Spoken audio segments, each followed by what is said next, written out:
All right, ladies and gentlemen, you are welcome to another great episode on your favorite political talk show, The Truth, with Ben Jokes.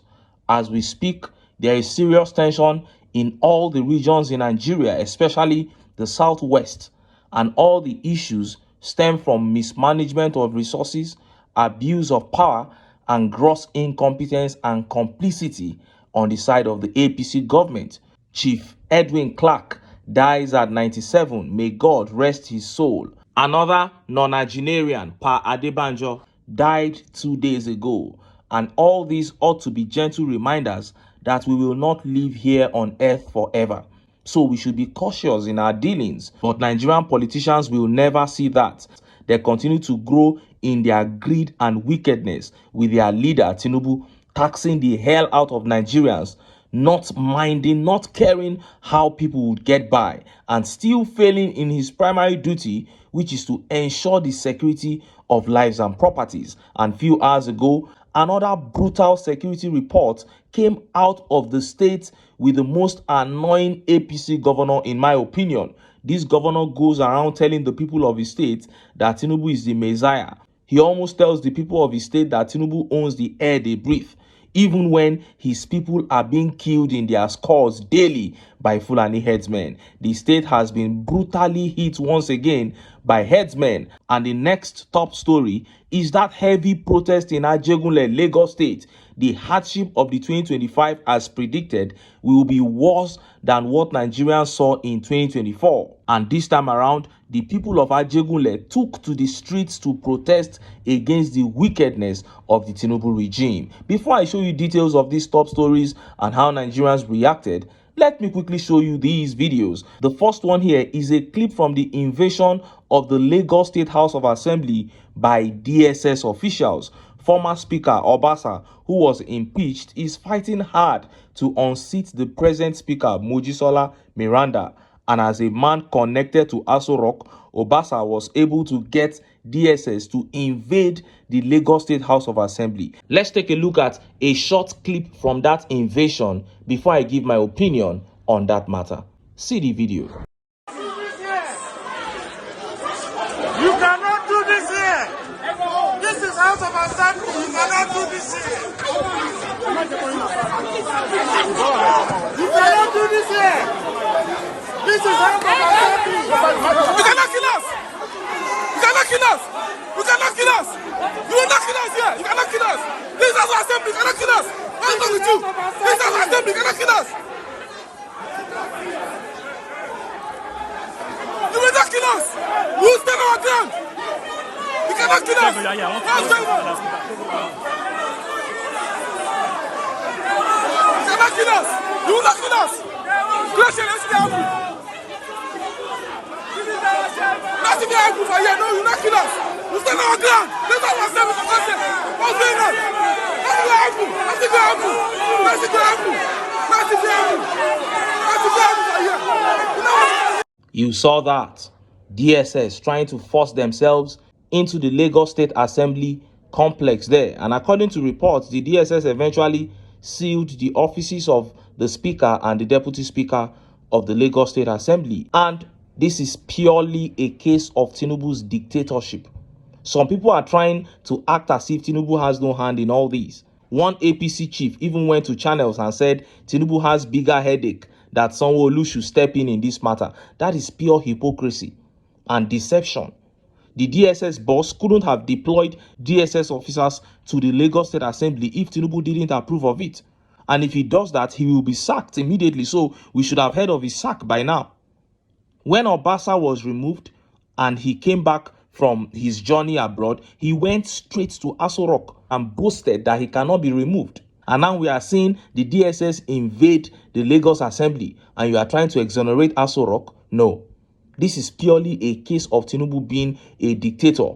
With APC, we can never have democracy in this country. Remember when the same DSS invaded the houses of judges at night under Buhari regime?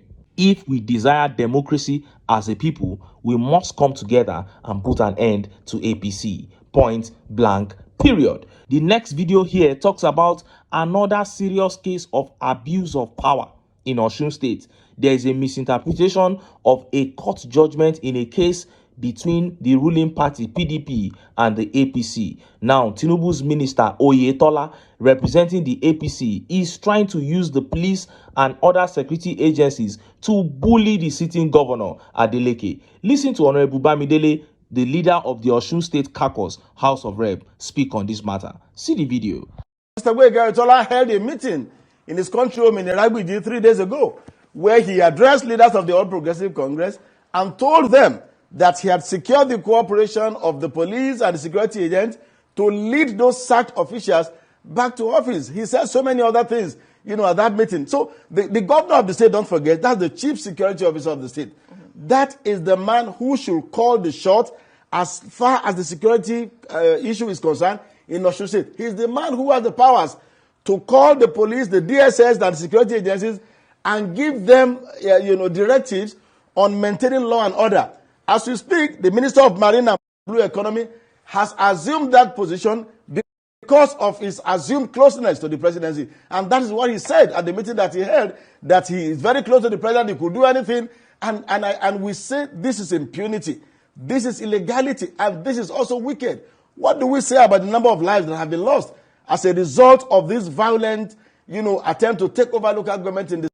For 12 good years, for God's sake, they were in power. They never conducted local government. And let me tell you this. You heard that.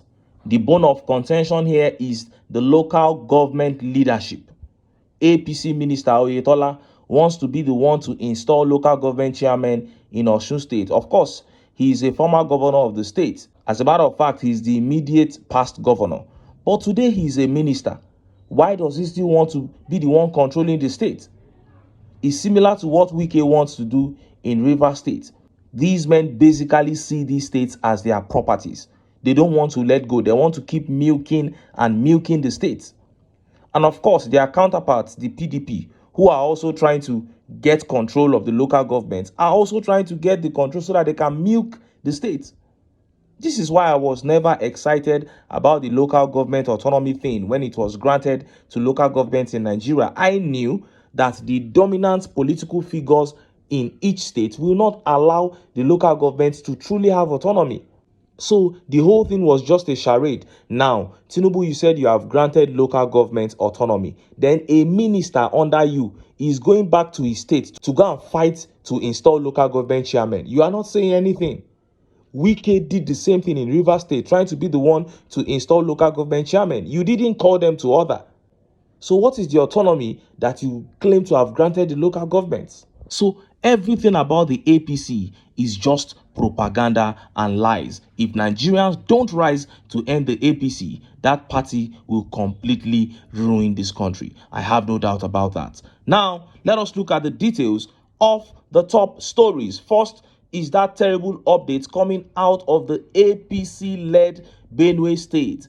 Another horrible Fulani attack on the state where their Governor Alia, claims that Tinubu is the Messiah. And next is that heavy protest that erupted in AJEGUNLE over the scam and wickedness of the power sector under the Tinubu regime. Let's start by taking that story from Benue State. Look at how the papers reported it. Gunmen in fresh attacks on Benue State kill 16 farmers, dump corpses in river, Sahara reporters. No fewer than 16 local farmers and 3 residents were killed by gunmen that attacked communities in Kwande local government area of Benue State. It was gathered that the farmers were ambushed and killed on Saturday along Kashimbila Road while returning to their community in Mbandoa ward, and their bodies were reportedly thrown into a river. The gunmen further invaded Boagua Kumakua Council ward of Kwande local government area to kill another 3 residents on Monday afternoon. Thousands of residents have been displaced from the communities after these attacks. The farmers were returning home when they were ambushed. Their bodies were dumped in the river. A resident of Kwande was quoted by Daily Trust. The President General of Zogyu TV Worldwide and leader of Benue's 3 major sociocultural groups, Zogyu TV Ochidoma and Omo Negede, a retired comptroller of prisons, Lobby Iya, who hails from the area, confirmed the attacks to journalists in Makurdi on Monday night. Iya, speaking from Jatuaka, expressed concern over the deteriorating security situation in Kwande. He said, "I was informed that 16 farmers were killed at the weekend and their bodies thrown into River Katsinala. Just today, 3 more have been killed in Boagua. People have fled their homes, and I doubt if Jatuaka itself is safe." Iha further revealed that all 6 council wards in Turan-Kwande local government area had been overrun by gunmen, just as he called on Bola Tinubu to urgently deploy more troops to restore order in the area. Efforts to obtain an official response from Benue state government proved difficult at the time of filing this report. The chairman of Kwande local government area, Tahili Vitali Neji, could not be reached on telephone despite repeated attempts. Also, the special advisor to the governor on internal security, Joseph Ha, referred inquiries to the Director General of Homeland Security, Air Commodore Jacob Gwangbuan, retired. However, Gwangbuan's phone was unreachable. All of them bailed out on the reporters. Efforts to reach the Benue state government proved abortive. The chairman of the Kwande local government area could not be reached. And then the special advisor to the governor on internal security, Joseph Ha, referred them to Jacob Gwangbuan, and Jacob Gwangbuan could not be reached. So all of them ran away because they know they have all failed in their collective duties. But the governor of the state, Governor Alia, who was a reverend father before he became governor, keeps saying that Tinubu is the best thing since sliced bread. And that is my major issue with him. That a man who claimed to be a reverend father joined politics and found no other party worthy to join but APC, an evil organization. Then he joined APC and began singing Tinubu's praise, saying that Tinubu is the Alpha and Omega. And he succeeded in convincing his people not to join the End Bad Governance protest last year. He said that Tinubu was doing well, that there was no need for protest. But Benue has about the highest number of IDP camps in Nigeria as we speak. The people are being slaughtered daily by Fulani headsmen. But an ex-reverend father said the situation does not call for an alarm. It is so heartbreaking. And just as Nigerians were yet reacting to that update on the protest from AJEGUNLE began making the rounds. Look at how the papers reported it. AJEGUNLE residents in Lagos protest against Eco Electricity Company's outrageous estimated bills. Sahara reporters. Residents of AJEGUNLE under the AJEGUNLE People's Movement in Ajeromi Felodun local government area took to the streets on Tuesday to protest against the inflated estimated bills issued by Eco Electricity Distribution Company, Eco Disco. Hundreds of residents gathered to voice their anger over what they described as unfair electricity charges, with some households receiving bills ranging from 150,000 naira to 400,000 naira. A protester told Sahara reporters, "Not only are we being charged without proper meter readings, but some households are even being forced to pay double bills in a single month. This exploitation must stop." The protesters also expressed frustration that the issue had been raised before, with previous agreements indicating that bills would not increase. "We are shocked to see bills as high as 300,000 naira and 400,000 naira this month. The economy is already tough. We can't afford such exorbitant charges. That is why people from different communities have come out to protest. We can't continue paying such outrageous amounts every month. How can we pay these amounts in a month? How much is house rent?" a protester asked. The residents are calling on Eco Disco to reassess their billing practices and provide fairer, more accurate charges. Wow. You heard that. And in the next 2 weeks, there's going to be another increase. They are crying now that the electricity tariff is too high. But the Minister for Power has already confirmed that in the next 2 to 3 weeks, there is going to be another massive increase that Nigerians should be warming up.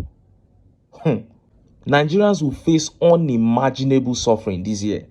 And it is needless to say that the comment section of that update was filled with thousands of Nigerians who were also venting their grievances with the system.